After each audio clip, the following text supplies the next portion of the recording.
Good evening. We start tonight with the latest on the growing crisis surrounding New York State's prison system. An unsanctioned prison strike now in its 11th day, no end in sight.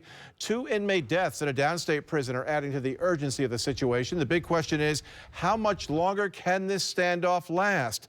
CBS 6's Brianna Cipardi is following the latest developments. She is live in Coxsackie tonight. So, Bree, any updates on the mediation efforts?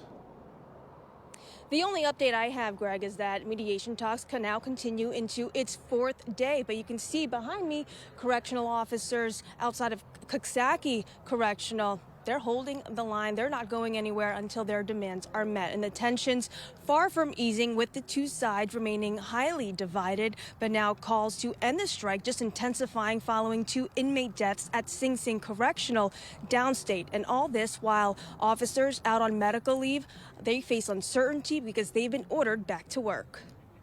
New York correction officers out on strike are adamant they are not returning to work until their demands for better staffing and safer conditions are met. Some received messages like this one Thursday informing them they will be fired unless they report to duty by nightfall.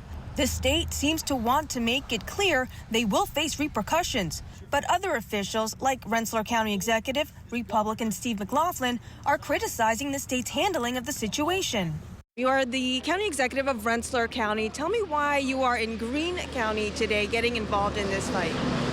Well, I would go anywhere to support these men and women. The reality is they've been pushed to the limit and reached a breaking point, and a governor that seems to have absolutely no idea what she's doing or how to handle this situation. Confusion is growing among correction officers out on medical leave who say they've been ordered to return to work, warned they could face the same penalties as those actively striking. He's been out on workers' compensation due to concussion, brain injury, some neurological issues. He received a phone call from his facility telling him that he was to report to work, and if he did not, that he would receive an AWOL. It's the same consequences as any officer that's on strike. So for every AWOL, it's 2 days without pay.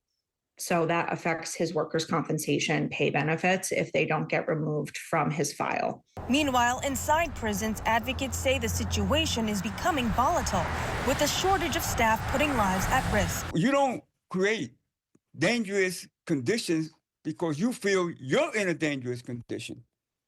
You have a union. You just negotiated a contract. The 2 inmates who died at Sing Sing Correctional died just hours apart. Docs did not provide a cause of death. Now the mediation talks continue and will certainly provide updates when available. Reporting live in Coxsackie, Brianna Cipardi, CBS 6 News.